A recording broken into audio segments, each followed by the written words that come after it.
आज आपण पर्यावरणाच्या या शृंखलेमध्ये 14व्या धड्याची सुरुवात करणार आहोत। या धड्याचं नाव आहे पर्यावरणीय मूल्ये आणि नैतिकता। इंग्लिशमध्ये त्याचं वर्जन एन्व्हायरमेंटल एथिक्स असं होतं। हा ब्लॉक नंबर 4 आहे। DVAE 181 या विषयाचा।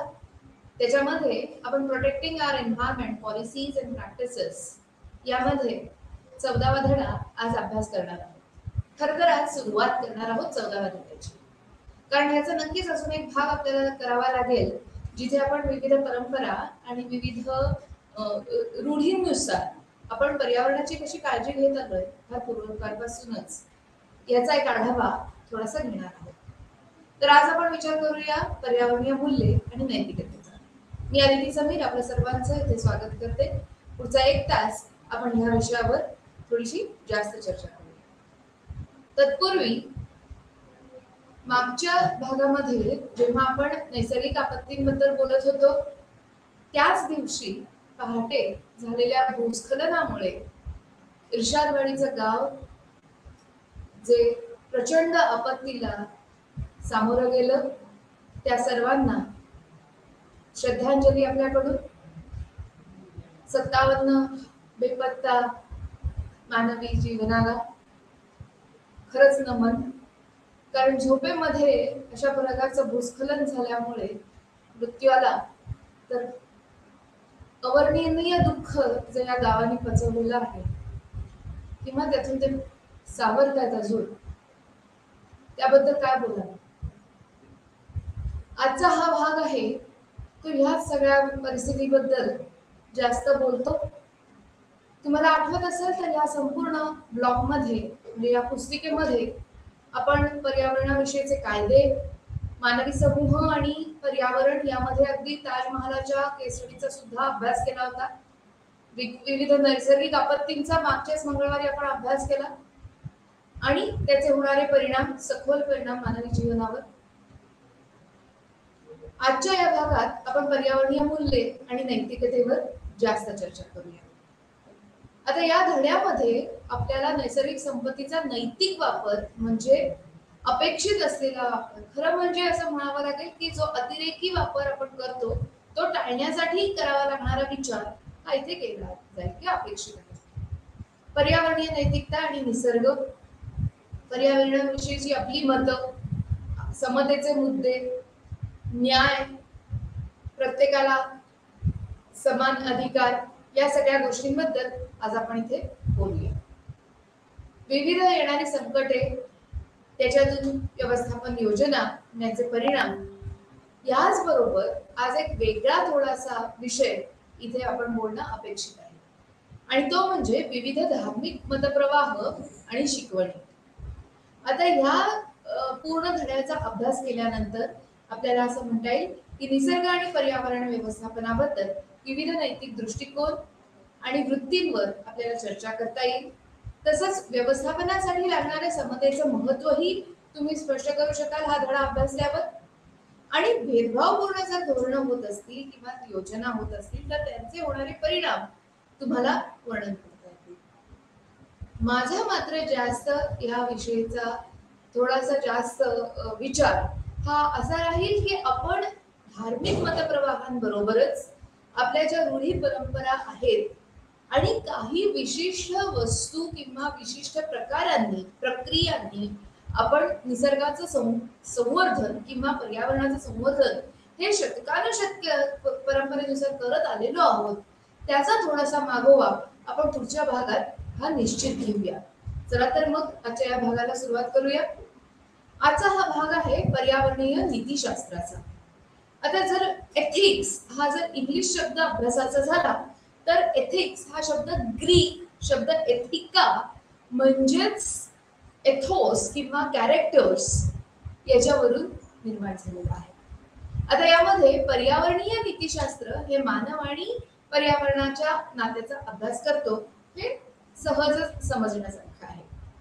मात्र इथे आपल्याला असं समजून घ्यावं लागेल की मानवी वर्तनाचे जे परिणाम निसर्गावर होतात आणि मानव हा स्वतःला पर्यावरणाचा मालक समजून जर त्या साधन संपत्तीचा, नैसर्गिक साधन संपत्तीचा अतिरेकी वापर करत असेल, उपसा करत असेल, तर त्यामुळे जे परिणाम, दुष्परिणाम म्हणावं लागेल, जे होतात त्याविषयी हे जास्त इथे अपेक्षा आहे अभ्यास करण्याची. आता जी नैतिक मूल्ये आहेत ती संस्कृतींवर वेगवेगळे अवलंबून असतात. विविध धर्म, विविध प्रदेश हे आपल्याला काही विशिष्ट पद्धती समजावून सांगत असतात पर्यावरणाविषयीच्या. त्याचप्रमाणे जर आपण बघितलं तर एन्व्हायरमेंटल एथिक्स यालाच अर्थ माफ करा अर्थ एथिक्स म्हणजे पृथ्वीचे नीतिशास्त्र असंही म्हणतात पर्यावरणीय नीतिशास्त्राबरोबरच. म्हणजेच आपल्याला इथे मानवाच्या संपूर्ण जीवनावर होणारा पर्यावरणाचा परिणाम आणि पर्यावरणावर होणारा मानवी वर्तनाचा परिणाम या दोन्ही बद्दल विचार करणं अत्यंत गरजेचं असं ठरवलेलं आहे. आता यामध्ये आपण आंतरक्रिया असं म्हणू शकतो की पर्यावरण आणि मानवी वर्तन यामधल्या परस्पर संबंधांमध्ये आपण इथे अभ्यास करणार आहोत. आता मानवी वर्तनासंबंधीचे जे विविध दृष्टिकोन आहेत त्यामध्ये 3 महत्वाचे दृष्टिकोन आपण इथे अभ्यास करू शकतो. मात्र त्याआधी आपल्याला असं समजून घ्यावं लागेल की पर्यावरण विषय विविध कायदे आहेत किंवा पर्यावरणाचे मानसशास्त्र आहे, समाजशास्त्र आहे, धर्मशास्त्र आहे, अर्थशास्त्र आहे, भूगोल तर आपण विसरू शकत नाही, तसंच पर्यावरण विज्ञान आहे. तर या सगळ्यांचा अभ्यास जर आपण केला तर त्यानुसार जे आपल्याला एथिक्स किंवा नीतिशास्त्र आपल्याला तयार करता येईल तो संबंध अभ्यास हा एकत्रितरित्या इथे करण्याची गरज भासू शकते. आता जैव नीतिशास्त्र, व्यावसायिक नीतिशास्त्र किंवा धंद्याचं किंवा असं म्हणता येईल की बिझनेस रिलेटेड याबद्दलचं नीतिशास्त्र या सगळ्या वेगवेगळ्या ज्या शाखा आहेत त्या सगळ्या एकत्र येऊन जर आपण अभ्यास करू शकलो या नीतिशास्त्राचा तर ते आपल्याला जास्त लाभदायक असं ठरवता येतं. आता जर आपण पुढे बघितलं तर हे विविध धार्मिक मतप्रवाह असू देत किंवा या विविध शाखा असू देत नीतिशास्त्राच्या या सर्व एकत्र येऊन आपल्याला काही मार्गदर्शक तत्वे ही सांगत असतात. कुठली आहेत ही मार्गदर्शक तत्वे बघूया बरं. तर ही आहेत ती महत्वाची आणि खूप विचार करण्यासारखी पर्यावरण नीतीची मार्गदर्शक तत्वे. आता पहिलं जे आहे ते म्हणतं की आपल्याच नव्हे म्हणजे फक्त मानव जातीचाच नव्हे तर सर्व प्रजातींचा सर्व संसाधनांवर सगळ्या नैसर्गिक संपत्तीवर समान अधिकार आहे. बघा हे फार मोठं मार्गदर्शक तत्व आहे आपल्यासाठी. कारण आपण असं बऱ्याच समजतो की मानवाच्या उत्कर्षासाठी, उन्नतीसाठी, प्रगतीसाठी पर्यावरण हे कायम हजर असतं. आपण त्याचा कितीही पुरेपूर वापर हा करू शकतो, फायदा उठवू शकतो. खरं म्हणायचं झालं तर असं काही नाहीये. मुंगीलाही जगण्याचा तितकाच अधिकार आहे जितका हत्तीला आहे.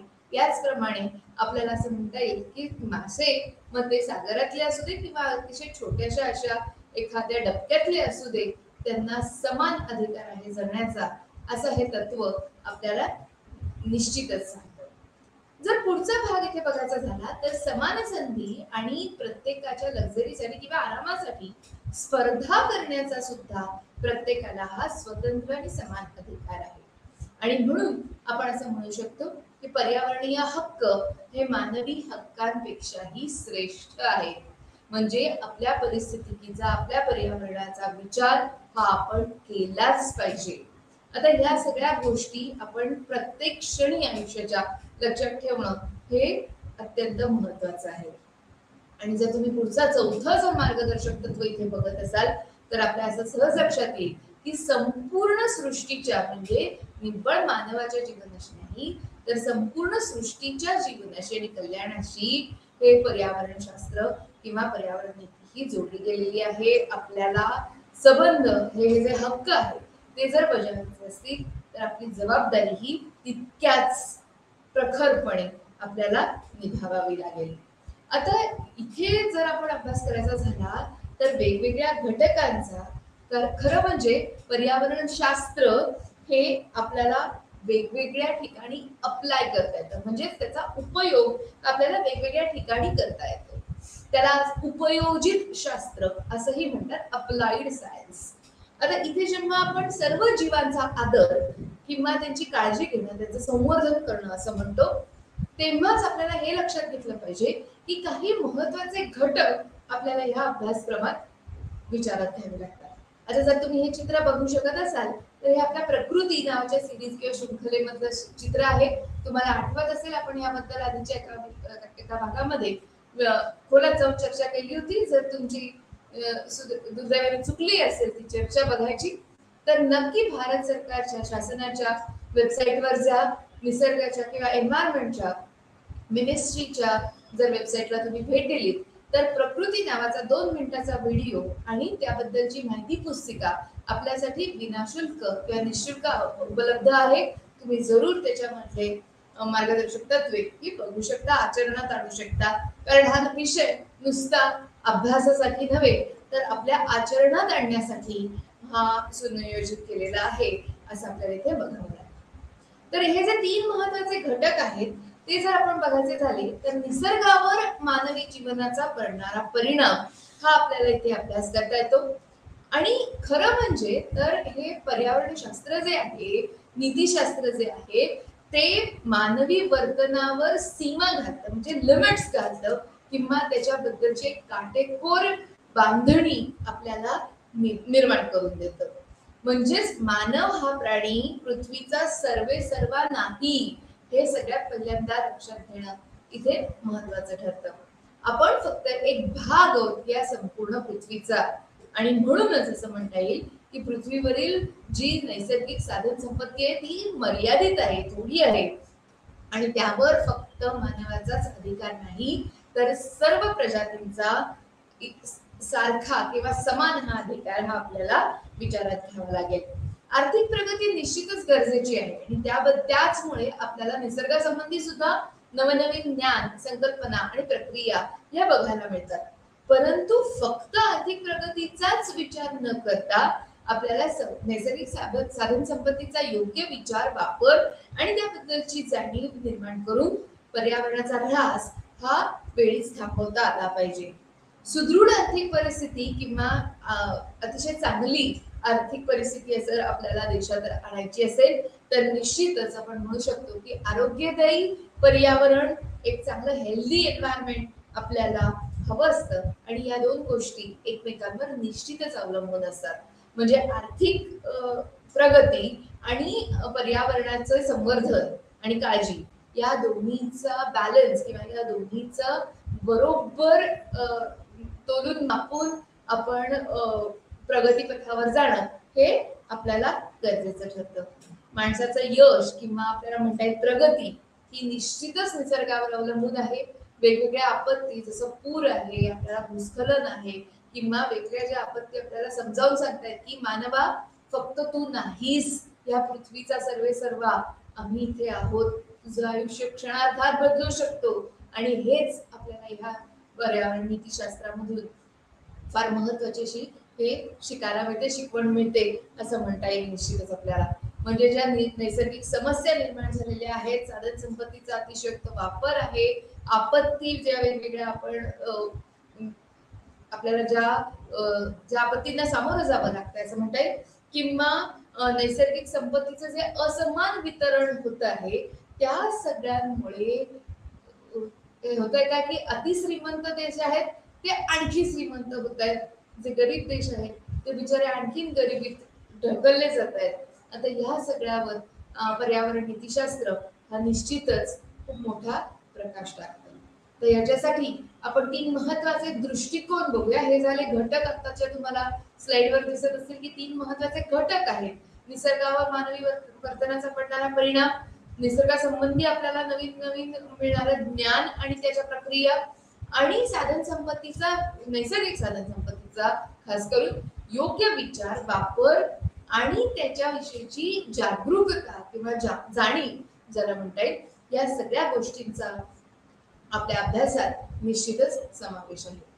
जर आपण पुढचा बघितला भाग तर इथे आपल्याला 3 वेगवेगळे दृष्टिकोन हे बघायला मिळतात. आता हे आपल्या पुस्तिकेत फार सुंदर आपल्याला समजावून सांगितलेलं आहे. हे जे तीन भाग आहेत किंवा तीन दृष्टिकोन आहेत वेगवेगळे, ते जर बघायचे झाले तर हा पहिला जो आहे तो आहे भारतीय विचारसरणीचा. आता भारतीय विचारसरणी ही आपल्या पुस्तिकेत खरं तर 3ऱ्या नंबरवर आहे, पण मला असं वाटलं की आपण सगळे भारतीय विचारसरणीचा अभ्यास हा प्रथम किंवा अग्रस्थानी असा करावा, आणि म्हणूनच मी त्याला पहिल्या नंबरवर इथे मांडते. आता आध्यात्मिक परंपरा हा फार मोठा भाग आपल्याला भारतीय विचारसरणीमध्ये दिसून येतो. आता भारतीय विचारसरणीमध्ये खरं तर हिंदू, बौद्ध, जैन तत्वज्ञानांचे संयोजन झालंय असं म्हणायला काही हरकत नाही, आणि आपल्या पुस्तिकेतही असाच उल्लेख आहे. तर आध्यात्मिक परंपरा लाभलेली असल्यामुळे आपण इथे असं म्हणतो की निसर्गाला आपण परमेश्वरच मानतो, आणि त्यामुळे धरणी माता ही देवी आहे आपल्यासाठी, ती आपला सांभाळ करते असं कुठेतरी एक आपल्या मनावर खोलवर ते लहानपणापासून रुजलेलं असतं. आपण असं म्हणतो की ही धरणी माता जी आहे ती आपला निश्चितच सांभाळ करते, ती आपल्याला सगळ्या प्रकारचे संसाधनं उपलब्ध करून देते, मात्र आपण तिची काळजी घेतो आहोत का? जर आपण तिची काळजी घेतली नाही तर काय पद्धतीने निसर्गाचा कोप होईल याबद्दलची वर्णनं सुद्धा आपल्याला भारतीय विचारसरणीमध्ये निश्चित बघायला मिळतात. आता हा झाला आपला भारतीयांचा विचार. परंतु जर पाश्चात्यांची विचारसरणी बघायची झाली तर पाश्चात्य विचारसरणीमध्ये युरोपियन आणि उत्तर अमेरिकन विचारसरणीचा भाग हा जास्त मानला जातो. आता इथे ते निसर्गाला आपला मानतच नाही. बघा किती फार मोठा फरक पश्चिम संस्कृतीमध्ये किंवा पाश्चात्य संस्कृतीमध्ये विचारसरणीमध्ये आणि आपल्या भारतीय विचारसरणीमध्ये पडतो. आता तिथे निसर्गाला परका, लांबचा, दूरवरचा असं मानलेलं आहे. म्हणजे पर्यावरण ही आपली जबाबदारी आहे. या पर्यावरणाची काळजी आपण घेतलीच पाहिजे असं लहानपणापासून जी आपल्याला शिकवण भारतीय विचारसरणीमध्ये मिळत असते ती या पाश्चात्य लोकांना मिळतच नाही. आणि मग होतं काय की त्यांचा पर्यावरणाकडे बघण्याचा दृष्टिकोन हा आपल्या बरोबर विरुद्ध असा निर्माण होतो. परमेश्वर मानून निसर्गाची पूजा करणारे भारतीय आणि निसर्गाला परका मानून, प्रतिकूल मानून त्याच्या फक्त अतिवापरावर आर्थिक प्रगती साधणारे पाश्चात्य असे आपण इथे अभ्यासतो आहोत. म्हणजेच जर तुम्ही असं लक्षात घेतलं की पाश्चात्य दृष्टिकोनामध्ये जर निसर्ग परका असेल, मानवासाठी प्रतिकूल असेल, तर त्याच्यावर नियंत्रण मिळवण्याची मानवाला गरज आहे असं लहानपणापासून बिंबवलं जातं मनावरती. आणि जर तसं असेल तर त्या पर्यावरणाला किंवा त्या निसर्गाला जिंकण्यासाठी किंवा त्याच्यावर नियंत्रण मिळवण्यासाठी सर्व प्रकारचे प्रयत्न हे तिथे केले जातात. म्हणजेच तुम्ही निसर्गाला सांगता की निसर्गात वसा वाघ, हे आमच्या नियंत्रणाखालीच तुला वागलं पाहिजे. मग ते नद्या असू देत की जिथे त्यांना नद्यांचा प्रवाह कुठून व्हावा याच्यासाठी निर्देशित केलं जातं, किंवा असंही म्हटलं जातं की अवेलांची किंवा ज्याला हिमलोट असं म्हणतात, अशा प्रकारची जरी आपत्ती आली तरी त्याच्यातून पळून जाण्यासाठी काय प्रकारचे मार्ग काढले पाहिजेत किंवा त्याच्यावर परत जाऊन कसा आनंद भोगता येईल, अशा प्रकारची पाश्चात्य विचारसरणी आपण निश्चितच बघू शकतो. आता तिसरा भाग जो आहे तो थोडासा आणखी वेगळा आहे, जिथे चीनी, कोरियन आणि जपानी विचारसरणीला प्राधान्य दिलं जातं. त्याला म्हणतात सिनेटिक विचारसरणी. आता सिनेटिक विचारसरणीमध्ये निसर्ग हा अतिशय सुंदर आहे असं मानलं जातं, प्रश्नच नाही. परंतु त्यांची अशी कल्पना आहे की त्याचं प्रेम परिपूर्ण जरी असलं, निसर्गाचं प्रेम जरी परिपूर्ण असलं तरी सुद्धा ह्या निसर्गाच्या प्रेमासाठी किंवा त्याच्यावरच्या अफेक्शनसाठी किंवा त्याचा उपयोग करून घेण्यासाठी त्याचं रूपांतरण केलं गेलं पाहिजे. म्हणजेच शत्रू होण्याऐवजी मानव निसर्गाचा भाग तर आहे, परंतु मानवाचे निसर्गात एक अतिशय मोठे स्थान आहे आणि निसर्गाचे आपल्या पद्धतीनुसार किंवा आपल्या गरजेनुसार हे परिवर्तन हे इथे सिनेटिक विचारसरणीमध्ये मानले जाते. महत्वाचे भारतीय विचारसरणी जी आपण लहानपणापासून ऐकत आलेलो असतो किंवा आपल्या आयुष्याचा तो एक फार मोठा भाग असतो, त्यामध्ये आपण मात्र निसर्गाला परमेश्वर मानतो आणि त्याची पूजा करतो. आता थोडस पुढे जाऊया. इथे जर बघितलं तर आपण असं म्हणतो की निसर्गाप्रतीचा दृष्टिकोन आहे किंवा मानवाची जी वृत्ती आहे ती 3 प्रकारची आपल्याला इथे निश्चितच दिसून येते. म्हणजे पहिली जी आहे ती मानव केंद्री वृत्ती ज्याला असं म्हणता येईल. आता मानव केंद्री वृत्तीमध्ये आपल्याला असं म्हणता येतं की वापर हा निसर्गाचा इथे केला जातो. म्हणजेच मानवाला केंद्रित धरून मानवाच्या फायद्यासाठी माणसाच्या सर्व गरजांची पूर्तता करण्यासाठी हा या प्रकारचा दृष्टिकोन हा अवलंबला जातो. दुसरा जो फरक आहे तो आहे व्यावसायिक वृत्तीचा. आता व्यवसायासाठी किंवा व्यावसायिक वृद्धीसाठी निसर्गाचा वापर करण्यात येणं ही काही नवीन गोष्ट नाही. फार जुन्या काळापासून आपण निसर्गात आढळणाऱ्या विविध वस्तूंपासून आपला व्यावसायिक फायदा करून घेत आलेलो आहोत. मात्र पूर्णपणे पर्यावरणाचा ऱ्हास करून आपली आर्थिक प्रगती किंवा व्यावसायिक प्रगती साधणं हा म्हणजे थोडासा अतिरेकी प्रकारच ठरेल. इको फेमिनिझम किंवा पार्श्वभूमी या पर्यावरण नीतीशास्त्राची ही निश्चित बघायला लागेल. आता त्याच्यासाठी आपण पुढच्या स्लाइड मध्ये असं बघू शकतो की एक मिनिट हा असं इथे बघू शकतो की विविध अभ्यासक किंवा विविध शास्त्रज्ञ जे आहेत ते सातत्याने याच्यावर अभ्यास करत आलेले आहेत आणि ही एक लिस्ट आपल्याला इथे मांडलेली आहे आपल्या समोर. तर ही जी आहे ही सगळ्या शास्त्रज्ञांची लिस्ट आहे आणि ही MCQ साठी विचारली जाऊ शकते. आता निव्वळ आपल्या इंग्लिशच्या परीक्षांसाठीच नाही तर मी तुम्हाला कायम सांगत आलेली आहे की विविध स्पर्धात्मक परीक्षांसाठी पर्यावरणशास्त्र हा फार मोठा अभ्यास आहे आणि इग्नूच्या सुद्धा वेगवेगळ्या पदव्युत्तर आणि पदवीच्या अभ्यासक्रमांसाठी हा अभ्यास हा गरजेचा आहे. तर यातल्या कुठल्याही आपल्या स्टुडंटसाठी किंवा विद्यार्थ्यांसाठी ही जी यादी आहे ती फार महत्वाची आहे. आता पहिला जो आहे तो 1915 मध्ये अल्बर्ट श्वार्ट्झर यांनी मांडलेला हा जीवनविषय पूज्य भाव हा सर्वात मोठा पहिला असं म्हणता येईल पर्यावरण नीतीचा विचार असं मानला जातो किंवा इथून पर्यावरण नीतीचा उगम झालाय किंवा जन्म झालाय असंही आपल्याला म्हणता येईल. आता जीवन किंवा लाईफ या संकल्पनेत श्वार्ट्झर यांनी पृथ्वी आणि सर्व सजीव सृष्टीचा हा समावेश केलाय. म्हणजे फक्त मानव आहे का त्याच्यात तर मुळीच नाही. सगळ्या आजूबाजूच्या परिस्थितीचा विचार करून सजीव सृष्टीचा अभ्यास करणं हे गरजेचं आहे असं श्वार्ट्झर यांचं म्हणणं होतं. आता दुसरा जर भाग बघितला तर पॉल टेलर 1923 साली या अमेरिकन विचारवंतांनी असं म्हटलं की निसर्गाविषयी आदर हा असलाच पाहिजे.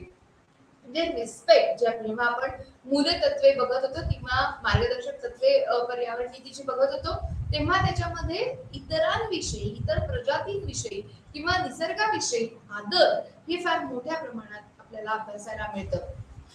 लिओपोल्ड यांच्या अभ्यासामध्ये आपल्याला एक फार मोठी नवीन भूमिनीती किंवा लँड एथिक्स असा अभ्यासायला मिळतं. म्हणजे बघा गेली जवळजवळ 100 पेक्षा जास्त वर्ष जवळजवळ 150 वर्ष आपल्याला शास्त्रज्ञ सांगतायत की आपल्याला आपल्या जमिनीचा किंवा भूमीचा पाण्याच्या स्रोतांचा आणि इतर प्रजातींचा विचार करून त्यांचं संवर्धन हे साधलंच पाहिजे. राशेल कार्सन या फार मोठ्या सायंटिस्ट होऊन गेल्या. त्यांच्या सायलेंट स्प्रिंग 1962 मध्ये जे प्रकाशित झालेलं पुस्तक होतं त्यांनी मात्र ह्या पूर्ण जगामध्ये फार मोठी खळबळ माजवली होती. जर तुम्हाला माहिती असेल तर हेच ते पुस्तक जिथून एन्व्हायरमेंट किंवा पर्यावरणाच्या अभ्यासाला एक विद्याशाखा म्हणून मान्यता मिळाली आणि तिथून पुढे किंवा तिथून पुढचा जो पर्यावरणाचा प्रवास आहे किंवा पर्यावरण शास्त्राचा प्रवास आहे पर्यावरण नीतीशास्त्राचा प्रवास आहे तो फार वेगाने झाला आणि या राशेल कार्सन मॅमनी आपल्याला फार मोठ्या प्रमाणावर किंवा फार महत्वाच्या मुद्द्यांवर ही चर्चा करणं आवश्यक आहे असं सगळ्या जगाला पटवून दिलं. ह्याच्या पुढे जर आपण बघितलं तर तुमच्या असं लक्षात येईल की गैया म्हणजे ज्याला ग्रीक भाषेत पृथ्वी किंवा भूदेवी असे म्हणतात, तर ह्या देवीचा एक सिद्धांत किंवा नीतिशास्त्र हे तिथून विकसित झालेलं दिसतं आपल्याला. आता ह्या सगळ्या अभ्यासकांच्या म्हणजे इथे मी अजून थोडीशी मोठी यादी दिलेली आहे, ज्यांना ह्याबद्दलचे एमसीक्यूज अपेक्षित आहेत किंवा मल्टिपल चॉईस क्वेश्चन्स अपेक्षित आहेत, त्यांच्यासाठी ही यादी फार महत्वाची आहे. ब्रिटिश शास्त्रज्ञ लवलॉक असू दे किंवा मोर्ची असू दे, क्लार्क असू दे, या सगळ्यांच्या अभ्यासामुळे युरोपात एक वेगळ्या प्रकारची विचारधारा ही निर्माण झाली होती. इथे तुम्ही बघू शकता जगभरातून म्हणजे रशिया असू दे, अमेरिका असू दे, ब्रिटन असू दे, स्कॉटलंड असू दे, या सगळ्या भागांमधून भूभागांमधून आपल्या पर्यावरणाची आपण काळजी घेतली पाहिजे आणि त्याचा अभ्यास कसा केला पाहिजे याबद्दलची शास्त्रीय माहिती या शास्त्रज्ञांनी आपल्याला उपलब्ध करून दिली. भारतात आपण हा फार प्राचीन काळापासून विचार करत आलेलो आहोत, म्हणजे जे काही आत्ताचा नाहीये, आपल्याला गेले 100 वर्षाबद्दलचा विचार करायची गरजच नाहीये. जर आपण भारताचं तत्वज्ञानाचा अभ्यास केला किंवा भारताच्या ज्ञान शाखांचा अभ्यास केला तर आपल्याला असं निश्चित समजेल की पर्यावरणाविषयी आदर, इतर प्रजातींविषयीचा आदर हा आपल्या रक्तात असलाच पाहिजे, असतो, आणि ते घडवण्याचं सर्वात महत्वाचं काम हे कुटुंब आपलं करतच असतं. बघूया थोडस आणखीन याच्याबद्दल. हा जो सायंटिफिक किंवा हा जो शास्त्राचा अभ्यास आहे यामधली जी प्रवास प्रक्रिया आहे किंवा याचा जो प्रवास झालेला आहे, त्याचा विकास झालेला आहे, तो अजून थोडा जर आपल्याला अभ्यासाचा झाला तर तुम्हाला असं बघता येईल की सायन्स या अमेरिकन मॅगझिन मध्ये किंवा नियतकालिकामध्ये आपल्याला the historical roots of our ecological crisis, म्हणजेच या सगळ्या आत्ताच्या आपत्तींचं थोडस कारण किंवा त्यामागची कारण मीमांसा ही 1968 साली ही प्रकाशित करण्यात आली. आणि ह्याच्या मागे असलेले प्राणीशास्त्रज्ञ इथे तुम्हाला दिसतायत स्लाइडवर, त्यांच्या नावांची यादी इथे तुम्हाला दिसते. पण त्याचबरोबर the tragedy of the Commons हा फार मोठा निबंध इथे प्रकाशित करण्यात आला. तुम्हाला माहिती असेल तर हा ट्रॅजेडी ऑफ द कॉमन्स हा एन्व्हायरमेंटल सायकोलॉजी म्हणजेच पर्यावरणीय मानसशास्त्र या पूर्ण शृंखलेमध्ये अभ्यासला जातो. आणि द ट्रॅजेडी ऑफ कॉमन्स आपल्याला सांगतं की आर्थिक विकासाकडे वळावं का पर्यावरणाच्या ऱ्हासाला थांबवावं, यामध्ये मानवाच्या मनाचा फार मोठ्या प्रमाणावर असंतुलनाचा भाग आपल्याला दिसू शकतो. म्हणजे आपल्याला असंही होऊ शकतं की कधी कधी दोन्ही गोष्टी आपल्याला बरोबर वाटायला लागतात की आर्थिक विकास तर गरजेचाच आहे, पण त्याच्यासाठी पर्यावरणाला त्रास देणं खरंच गरजेचं आहे का हो? हा, आता मी इथे तुम्हाला एक छोटस उदाहरण देते. आपण सगळेजण स्टील वापरतो. खरं बघायला गेलं तर आपल्या आयुष्याच्या प्रत्येक भागामध्ये स्टील, जसं बघितलं तर या तुम्हाला पेनाच्या पूर्ण भागामध्ये स्टील दिसतंय. आपण घातलेल्या घड्याळामध्ये स्टीलची मागची बाजू असते किंवा आपल्या वेगवेगळ्या गॅजेट्स मध्ये, उपकरणांमध्ये हे स्टील असतं. आता या लोह पोलादाचा जर आपण विचार केला तर लोह पोलाद निर्मितीचे कारखाने भारतभर अतिशय मोठे आणि प्रसिद्ध आहेत. जसा आहे भिलाईचा लोह पोलादाचा कारखाना. परंतु जर तुम्ही थोडासा विचार निसर्गाचा किंवा पर्यावरणाचा इथे केला तर तुमच्या असं लक्षात येईल की लोह पोलादाच्या उत्पादनासाठी अतिप्रचंड अशी ऊर्जा आपल्याला अपेक्षित असते आणि ही ऊर्जा आपल्याला मिळते कोळशातून. आता कोळसा जाळायचा झाला तर CO2 म्हणजे हरितगृह वायूचा पूर्ण हवेमध्ये समावेश. म्हणजे आपण स्टील उत्पादनासाठी म्हणजेच लोह पोलादाच्या उत्पादनासाठी निश्चितच पर्यावरणाची फार मोठ्या प्रमाणात हानी ही सातत्याने करत असतो. आता तुम्ही म्हणाल की आपण त्याचा पुनर्वापर किंवा पुनर्चक्रीकरण करू शकतो, रिसायकलिंग करू शकतो, निश्चितच. पण स्टीलचं रिसायकलिंग हे परत वारंवार करता येत नाही. त्यामध्ये अशुद्धी मिसळल्या जातात आणि ते पटकन तुटण्यासारखं म्हणजे खूप टिकाऊ असं हे रिसायकलिंग नंतर होत.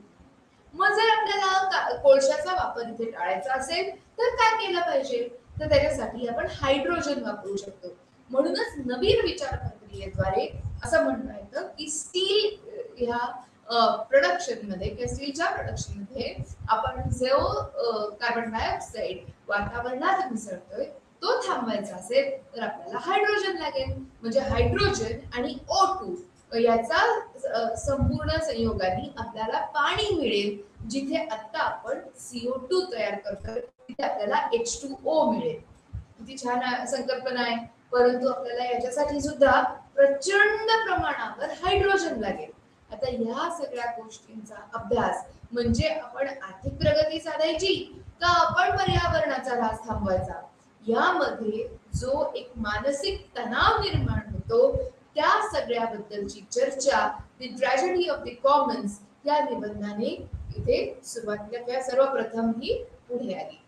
आता जर आपण याच्या पुढचा भाग बघितला तर 1970 साली पहिल्यांदा एन्व्हायरमेंटल एथिक्स या नावाचं मॅगझिन सुरू झालं. आता या सगळ्याचा तुम्ही या सगळ्याची नोंद तुम्ही निश्चितच करून ठेवत असाल कारण याच्यावरचे एमसीक्यूज हे येऊ शकतात आपल्या अभ्यासक्रमात. आता इथे जर आपण समस्यांचा विचार करायचा झाला तर नीतिशास्त्र 5 मोठ्या पर्यावरणीय समस्यांचा अभ्यास करतं. कुठल्या कुठल्या आहेत त्या समस्या, तर पहिली म्हणजे विविध प्रकारचं प्रदूषण. तुम्हाला आठवत असेल तर आपण सर्व प्रकारच्या प्रदूषणांचा अभ्यास या मालिकेमध्ये आधीच केलेला आहे. दुसरा भाग आहे तो नैसर्गिक साधन संपत्तीचा दुरुपयोग. किती प्रकारे अतिशयोक्त वापर जो आपण नैसर्गिक संसाधनांचा करतोय त्याच्याबद्दलची इथे ही चर्चा आहे. याचाही अभ्यास आपण या शृंखलेमध्ये आधी केलेला आहे. तिसरा भाग बघितला तर वाढती लोकसंख्या. म्हणजे मागच्या धड्यामध्येच आपण खरं तर याचा विचार केलाय की भारताची लोकसंख्या किती आहे, भारत हा अख्ख्या जगामध्ये लोकसंख्येत कसा अग्रेसर आहे किंवा प्रथम स्थानावर आहे, मग त्याच्यामुळे काय काय प्रकारच्या पर्यावरणाचे धोके आपल्याला असू शकतात, या सगळ्याबद्दलची चर्चा आपण ही आधीच केलेली आहे. प्राण्यांविषयीची मानवाची अभिवृत्ती आणि मानव त्यांना देत असलेली वागणूक फार मोठा भाग आहे बरं का. म्हणजे भारतीय विचारसरणीमध्ये आपण प्राण्यांना सुद्धा पूजनीय मानतो. हिंदू धर्मात तर गो माता असं म्हटलं जातं किंवा इतरही विविध प्रकारच्या धार्मिक विचारसरणीमध्ये प्राण्यांविषयी अतिशय प्रेम आणि आदर असं आपल्याला दिसून येतं. मात्र जर पाश्चात्य संस्कृतीमध्ये किंवा इतर काही संस्कृतींमध्ये मानव त्यांना दिलेली वागणूक ही पूर्णतेकडे जर झुकत असेल तर मात्र आपल्याला याबद्दलचा विचार निश्चितच पर्यावरण नीतिशास्त्रामध्ये करायला हवा. आता विविध प्रकारच्या पर्यावरण प्रणालींचे स्वयंसिद्ध मूल्य हेही इथे तितकेच महत्वाचे ठरते आणि आपल्याला त्याचा विचार पर्यावरणीय समतेतून किंवा असमतेतून आपल्याला करता येतो.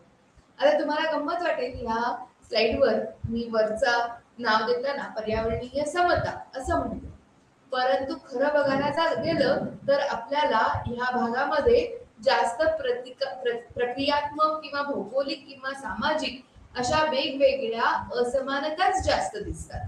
आता असमानता म्हणजे नेमकं काय असतात याच्याबद्दल जर आपण विचार केला तर आपल्या असं लक्षात येईल की जेव्हा आपण प्रक्रियात्मक असमानता म्हणतो तेव्हा न्याय मिळणं हे फार महत्वाचं ठरतं आणि प्रत्येकाला मिळणारा न्याय हा जर समान नसेल तर त्याला प्रक्रियात्मक असमानता असं म्हटलं जातं. नियम मूल्यमापनाचे वेगवेगळे निकष हे जर वेगवेगळे असतील वेगवेगळ्या प्रजातींविषयी तर मात्र या प्रकारची असमानता आपल्याला दिसून येते. म्हणजेच एक समानपणे लागू केलेले जर कायदे असतील किंवा न्याय जर तशा पद्धतीने मिळत असेल तर तो सर्वात चांगला.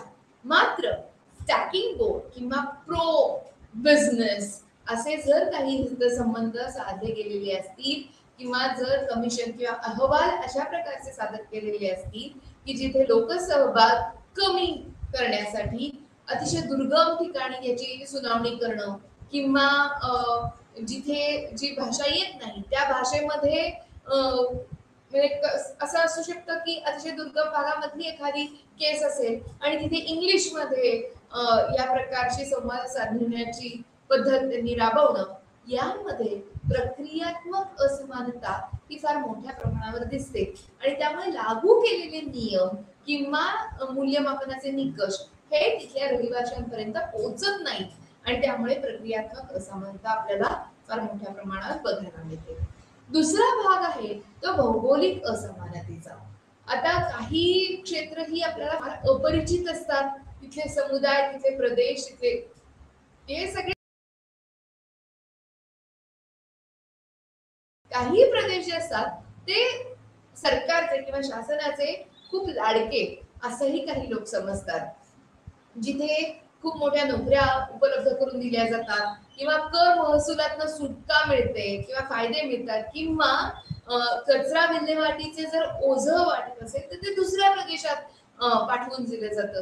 तर याचं एक छोटंसं उदाहरण देते बरं का मित्रमैत्रिणींनो. अमेरिकेतला सगळा ई कचरा जो आहे तो चायना म्हणजे चीन किंवा काही दक्षिण आफ्रिकी देशांमध्ये लँडफिल्सवर किंवा समुद्रातल्या पाण्यामध्ये हा डंप केला जातो. आता बघा, कचरा आहे अमेरिकेचा, तो कसला आहे तर ई कचरा आहे, म्हणजे इलेक्ट्रॉनिक्सचा कचरा आहे. मात्र त्यांची भूमी चांगली राहावी म्हणून तो सगळा कचऱ्याचा डोंगर, अक्षरशः डोंगर उचलून ते चायनामध्ये किंवा दक्षिण आफ्रिकेतल्या काही देशांमध्ये हे पाठवत असतात. आता ही झाली भौगोलिक असमानता. म्हणजे कचऱ्याची विल्हेवाट लावणाऱ्या समुदायांना कचरा निर्माण करणाऱ्या समुदायांपेक्षा काय प्रकारचे आर्थिक लाभ मिळत असतील बघा, तुम्ही विचार करू. आता तिसरा भाग आहे तो आहे सामाजिक असमानतेचा. आता इथे पर्यावरणीय निर्णय हे फार मोठ्या प्रमाणावर महत्त्वाचे ठरतात. त्यामध्ये काही राज्य अजूनही वांशिक पूर्वाग्रहानुसार चालत असतात. म्हणून आपण असं म्हणू शकतो की बऱ्याच समुदायांना हे इतर समुदाय हे त्यांचं शोषण करत असतात असं म्हणता येईल. तर त्यानुसार सामाजिक असमानता किंवा वेगवेगळ्या प्रकारची त्यांना मिळालेली वागणूक हे असंही इथे अभ्यास आपल्या पुस्तिकेमध्ये अपेक्षित आहे. आता जेव्हा आपण पर्यावरणीय न्याय असं म्हणतो तेव्हा सर्वांसाठी सुरक्षित किंवा निरोगी किंवा उत्पादनक्षम असं शाश्वत पर्यावरण असावं असं आपल्याला वाटू शकतं आणि हा एक आपला अधिकार आहे.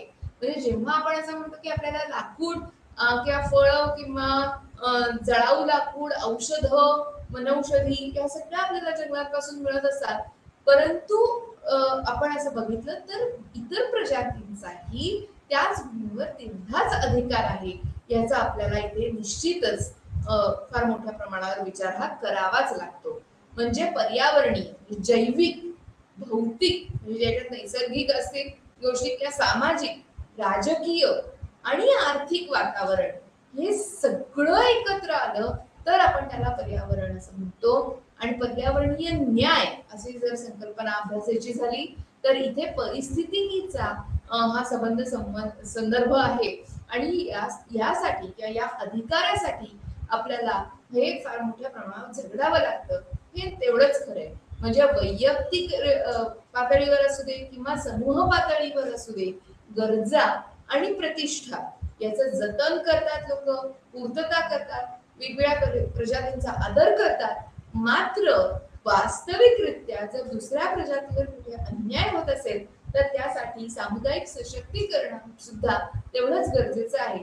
आणि म्हणून पर्यावरणीय न्याय हे आपल्या अभ्यासक्रमामध्ये हे समाविष्ट केलं गेलेलं आहे.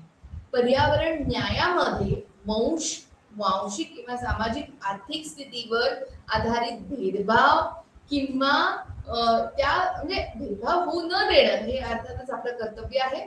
आणि सर्व पर्यावरणीय कायदे आणि नियमांचे पालन, समान न्याय, समान संरक्षण या सर्वांची इथे दखल घेतलेली आहे हे आपल्या छोट्याशा पुस्तिकेत.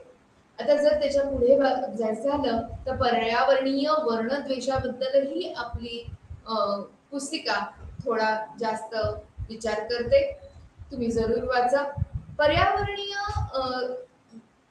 अभ्यासक्रमात किंवा नीतिशास्त्राचा अभ्यास करत असताना ह्या संयुक्त राष्ट्रांनी दिलेल्या मानवी हक्कांचा कर्तव्याचा उल्लेख करणं हे अपेक्षितच आहे. आणि म्हणून आपल्याला इथे संयुक्त राष्ट्राने नेमकं आपल्याला काय सांगितलंय हे आपण इथे बघू शकतो. तर पहिला भाग त्यांनी आपल्याला सांगितलंय की पर्यावरणाचं रक्षण हे आपल्याला केलं पाहिजे.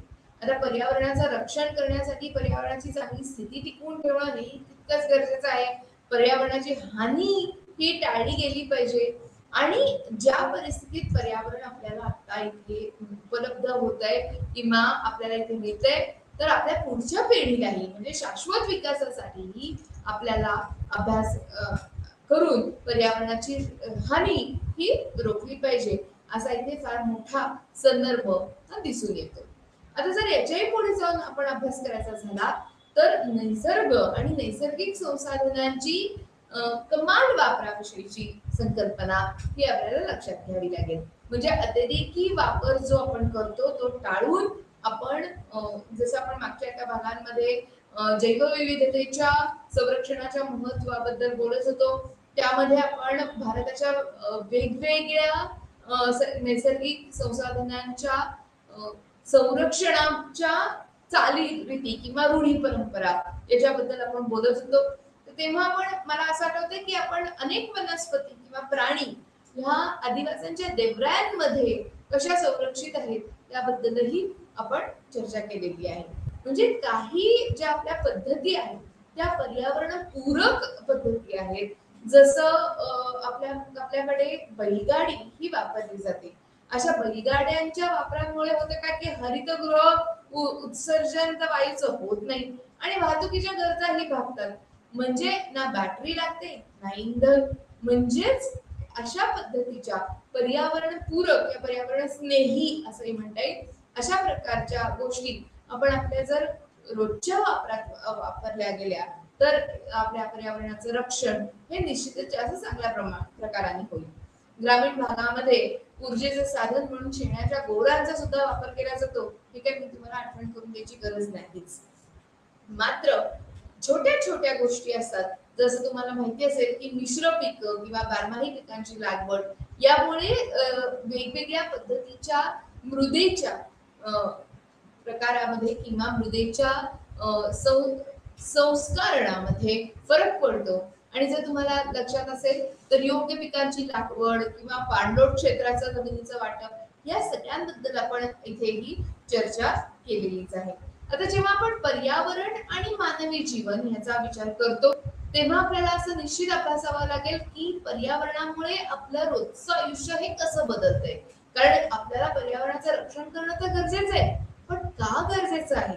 तुम्हाला आठवत असेल नवी दिल्लीत किंवा दिल्लीमध्ये आता तर पूर आहेच, परंतु ऑक्टोबर मध्ये किंवा ऑक्टोबर ते एप्रिल हा जो कालावधी दिल्लीतला असतो तो दरवर्षी अतिशय वाईट अशा हवामानाचा किंवा स्मॉग असं ज्याला म्हणता येईल, सर्वात मोठं स्मॉग या सर्वात पहिल्यांदा हे स्मॉग दिल्लीमध्ये ऑक्टोबर 2016 मध्ये फार मोठ्या प्रमाणावर अनुभवायला लागलं होतं आणि सामान्य पातळीच्या 12 पट जास्त पातळी ही या सगळ्या कणांची हवेतल्या कणांची इथे बघायला मिळाली होती. आणि यामुळे मानवी जीवनावर परिणाम जर तुम्हाला आठवत असेल तर कित्येक विमानांची उड्डाणं रद्द झाली होती, शाळा बंद ठेवल्या गेलेल्या होत्या किंवा स्मॉग अशा प्रकारचे जे प्रदूषित हवेत श्वास घेणं म्हणजे जवळजवळ असं म्हटलं जातं इतकं प्रदूषण दिल्लीत तेव्हा होतं की 50 सिगरेटचं धूम्रपान जर एका दिवसात केलं गेलं तर जितकी घाण वायू आपल्या श्वसन प्रक्रियेत जाईल तेवढ्या वाईट पद्धतीने हे प्रदूषण माणसाला प्रभावित करत होता.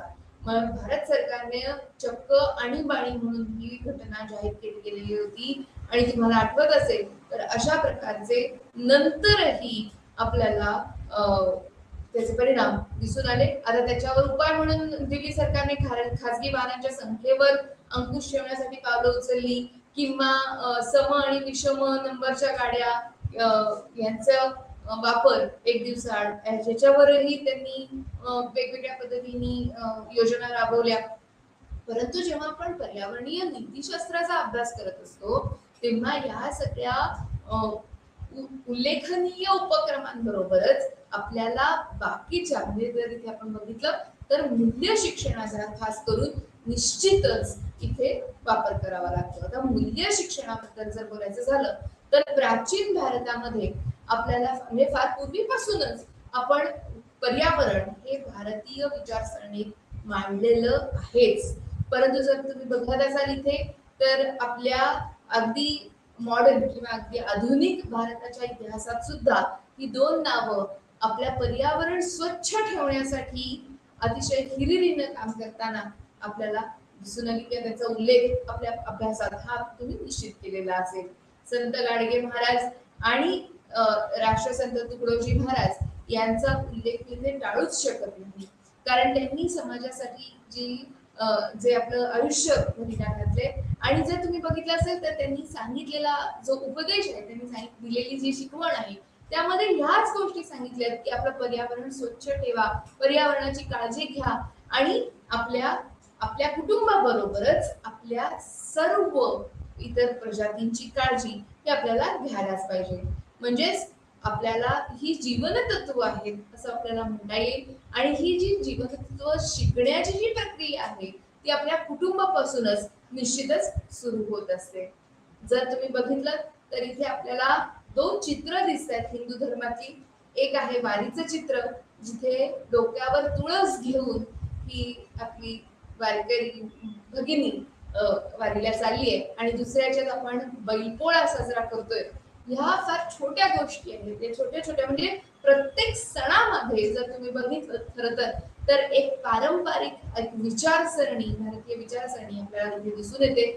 जसं आपण आपल्या पुस्तिकेनुसार म्हणलं की हिंदू, जैन आणि बौद्ध धर्मांच्या शिकवणी आपल्याला इथे पर्यावरणीय नीतिशास्त्रामध्ये निश्चितच दिसून येतात आणि इथे आपल्या प्रजातींबरोबर राहणं म्हणजे खरं तर हिंदू धर्मामधल्या प्रत्येक देवतेचं, खरंच तुम्ही लक्षात घ्या, प्रत्येक देवतेचं हे जर चित्रण तुम्ही समोर आणलं, मनासमोर आणलं तर तुमच्या असं लक्षात येईल की कुठे ना कुठे आपल्या पर्यावरणाचा तिथे एक काहीतरी हिस्सा किंवा काहीतरी आपल्याला भाग हा निश्चित दिसतो. थोडस उदाहरण घ्यायचं झालं तर आपल्या सर्वांचा लाडका गणपती, तर गणपतीचं पूर्ण मुख हे गजानन असं आपण त्याला म्हणतो. त्यामुळे हातीचं तोंड म्हणजेच परत एकदा पर्यावरणाचा विचार आहे. जर तुम्ही शंकर महादेवांचा विचार केला तर तुम्हाला तिथे निव्वळ गळ्यामध्ये नाग नाही किंवा गळ्यामध्ये नागाचं प्रतीक नव्हे तर त्याच्या डोक्यावर चंद्र आणि जटेमधून येणारी गंगा हेही तुम्हाला पर्यावरणाचे भागच दिसतील. म्हणजेच जल आणि आपल्या इतर आजूबाजूच्या पर्यावरणाचा उल्लेख हा आपल्या देवदेवतांमधून मिळतो. जर आपण दुर्गा माता किंवा कुठलीही देवी जर आपण बघितली तर तिच्या बरोबर असणारा सरस्वती असेल तर मोर, जर तुम्ही काली माता किंवा दुर्गा देवी बघितली तर तिच्या बरोबर असणारा व्याघ्र असा म्हणजे वाघ, अशा प्रकारचा विचार जर तुम्ही केलात तर तुम्हाला असं जाणवेल की प्रत्येक आपल्या देवतेमध्ये आपल्या पर्यावरणाचं काही सिंबॉल किंवा काही सूचक दर्शन आपल्याला इथे निश्चित दिसून येतं. जैन धर्म तर अहिंसावादी आहेच. तुम्ही बघितलं असेल की कमीत कमी प्राण्यांना हानी पोहोचवणारा हा धर्म आहे आणि तुम्हाला निश्चित माहिती असेल की कशा पद्धतीने जैन धर्म हा आपल्या पूर्ण पर्यावरणाची काळजी हा नेहमीच घेत असतो. जर तुम्ही आणखीन याचा विचार केला, खोलात जाऊन विचार केला तर निव्वळ मानव नव्हे तर मानवेतर सर्व प्रजातींचा त्यांच्या समान मूल्यांचा विचार हा या दोन्ही धर्मांमध्ये निश्चितच केला गेलेला आहे. वैदिक काळांपासूनच आहे तर त्याच्या आधी सुद्धा म्हणजे खास करून ऋग्वेद, अथर्ववेद यामध्ये सुद्धा प्राणी आणि वनस्पती या दोन्हींना तेवढंच श्रेय दिल्याची उदाहरणं आपल्याला निश्चितच आढळतात. म्हणजेच पिंपळ, वड, जसं आपण काही सेलिब्रेशन्स म्हणतो किंवा काही फेस्टिवल्स म्हणतो, काही कार्यक्रमांमध्ये आजही आपल्याला वटवृक्षापासून ते तुळशीपर्यंत सगळ्याचा उल्लेख करावाच लागतो. त्याचप्रमाणे जर जैन धर्माचा आपण विचार केला तर विचारांवर नियंत्रण, बोलण्यावर नियंत्रण, हालचालीचे नियमन वस्तू उचलण्यात आणि ठेवण्यात सुद्धा काळजी ही आपण अहिंसावादी जैन जीवन पद्धतीमध्ये ती निश्चित बघू शकतो. करुणावादी असलेल्या या धर्मामध्ये सुव्यवस्था निर्माण करणं आणि इतर प्रजातींची काळजी घेणं हे इथे अपेक्षित असतं. जर तुम्ही बौद्ध धर्माचा विचार कराल तर तुम्हाला गवत झाड इथून ते अगदी छोट्या छोट्या किड्यामुंगींचाही विचार केलेला हा जाणवतो. सर्व वेगवेगळ्या विविध प्रकारच्या प्रजाती, जलस्रोत, खास करून नद्या, तलाव, विहिरी या सर्वांच्या प्रदूषणावर बौद्ध धर्मामध्ये फार मोठ्या प्रमाणात विवेचन हे आपल्याला मिळू शकते. सूर्य, चंद्र आणि इतर ग्रहांबद्दलही इथे फार मोठा आदर हा आपल्याला दिसून येतो. ख्रिश्चन धर्मामध्ये याच पद्धतीने प्रभू येशूने किंवा प्रभू देवाने माणसाला नेले आहे कपडे घालण्यासाठी इडन नावाच्या बागेत ठेवले आहे. म्हणजे परत एकदा आपल्याला इथे नैसर्गिक थोडासा विचार किंवा नैसर्गिक जगाला हानीपासून वाचवणे या पद्धतीचं विवेचन किंवा विवरण आपल्याला इथे मिळू शकतं. पृथ्वी ही परमेश्वराची आहे आणि तिथे सर्व काही जग आणि त्यात राहणारे सगळे अशा प्रकारचे आपल्याला विशिष्ट वापर भाषेचा हा आपल्याला विविध धर्मात इथे आपल्याला दिसू शकतो. बायबल हे आपल्याला या संदर्भाची पुष्टी देतच असतं. जर इस्लामचा विचार करायचा झाला तर निश्चितच पालन करता अल्लाह आहे असं म्हणलं जातं आणि ज्याने 6 दिवसात आकाश आणि पृथ्वी निर्माण केलेली आहे आणि या निर्माण करून त्याच्यावर जे शासन त्यांनी केलेलं आहे त्या पुराणामध्ये आपल्याला या सर्व बाबींचा उल्लेख दिसू शकतो. तर ह्या पद्धतीचं किंवा अगदी तुम्ही त्याच्याही पुढे जाऊन शीख धर्माचा जर विचार केलात तर निसर्गाला अतिशय दैवी गुण दिले गेलेले आहेत असं निश्चितच संस्थापक गुरु नानक देव यांनी आपल्याला सांगितलेलं आहे. आणि या वेगवेगळ्या धर्मांची जरी शिकवण असली तरी तुमच्या असं लक्षात येईल की विश्वसृष्टीचा आधार हा आपण पृथ्वीला मानून त्यापासून पाणी किंवा हवा या सगळ्या स्रोतांपासून मानव उत्पन्न झालेला आहे अशा प्रकारच्या धार्मिक शिकवणी आपल्याला इथे निश्चित बघता येतात. धर्म कुठलाही असू दे, शिकवण मात्र पर्यावरणीय संवर्धनाची असते हे आपण लक्षात घ्यायला पाहिजे असं मला वाटतं.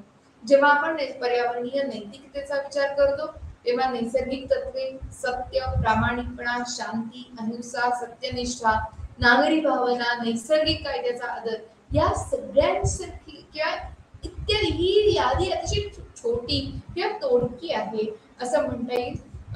याची कमी पडतीये आणि ह्यामुळे मला असं म्हणावं असं वाटतं इथे की अगदी लहानपणापासून आपल्या भारतामध्ये ज्या पद्धतीने मुलांवर संस्कार केले जातात आणि पर्यावरणाची काळजी घेण्याची एक जबाबदारी त्यांच्यामध्ये निर्माण केली जाते त्याबद्दल आपली पुस्तिका खूप जास्त बोलते असं मला म्हणावं लागेल. आपल्या कृतींचा पर्यावरणावर जो प्रभाव होत असतो तो निश्चितच नकारात्मक प्रभाव असतो खूप वेळा.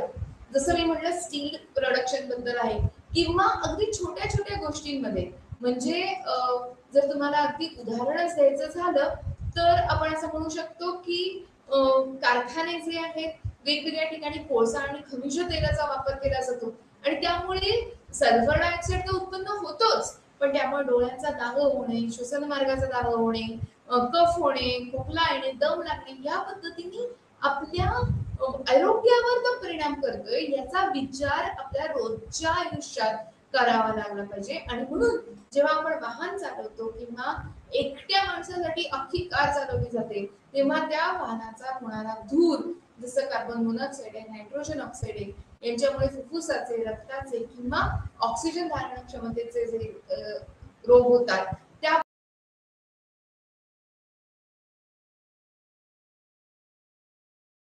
आपली मूल्य प्रणाली बदलायला पटकन आपल्याला मूल्य प्रणाली बदलायला उपयोग होऊ शकतो. जर आपण धुळीचा विचार केला जी उद्योगधंद्यांमधून किंवा वाहनाच्या धुरामुळे उत्पन्न होते त्याच्यामुळे सिलिकॉसिस सारखे रोग होतात किंवा जर आपण बघितलं की कीडनाशक किंवा कीटकनाशक जास्त वापरली गेली तर त्याच्यामुळे दीर्घ श्वसनास त्रास होतो आणि त्याच्यामुळे मृत्यूही येऊ शकतो. मिथेन सारखे जे विषारी वायू आहेत त्याची जर वायू गळती झाली तर विषबाधा होते, त्वचेचा कर्करोग होऊ शकतो, दमा होतो किंवा श्वसन संस्थेचे विविध विकार इथे बघायला मिळतात. आता या सगळ्याचा विचार आणि अभ्यास आपण आधी केलेलाच आहे, परंतु हा विचार आपल्या रोजच्या आयुष्यात प्रत्येक क्षणी आपल्या डोक्यात असावा अशी इथे अपेक्षा करणं काही काही वावगं ठरत नाही. आता जर इथे बघितलं तर आपल्या पुस्तिकेतला हा एक तक्ता आहे. आपल्या पुस्तिकेत असं म्हणलं जातं की अतिशय छोट्या वयापासून म्हणजे असे प्राथमिक शिक्षणाच्या आधीपासूनच आपल्याला जाणीव करून देणं पर्यावरणाच्या काळजीची, संरक्षणाची ही गरजेची आहे. आणि म्हणून काही वेगवेगळे आपल्याला इथे उपक्रम हे करून घेता येतात. मात्र उपक्रम करून घेण्यासाठी आपण थोडंसं मोठं होण्याची वाट बघतो. म्हणजे प्राथमिक शिक्षणामध्ये जाणीव करून घ्या, त्याच्या पुढच्या भागात वेगवेगळे उपक्रम करून घ्या, त्याच्या पुढच्या भागांमध्ये आपण समस्या ओळखून त्याच्यावरची शाश्वत विकासाची संवर्धनाची अनुभवासाठी विविध कार्यक्रम हे उपयोजा असं आपल्याला सांगण्यात आलेलं आहे. जर तुम्ही इथे बघितलं तर निश्चितच आपल्याला असं दिसेल की पर्यावरण विरोधी कृतींना प्रतिबंध करण्यासाठी आपल्याला मूल्य निर्माण करणं इथे गरजेचं ठरतं. आता मी इथे तुम्हाला थोडेसे जास्त घाईनी दाखवते या स्लाइड्स. पुढच्या भागात आपण या परत बघूच यात. मात्र आपल्याला कसे उपक्रम आपल्याला इथे करता येतील असा जर विचार केला तर हे थोडेसे शालेय उपक्रम तुमच्या समोर मी दाखवते.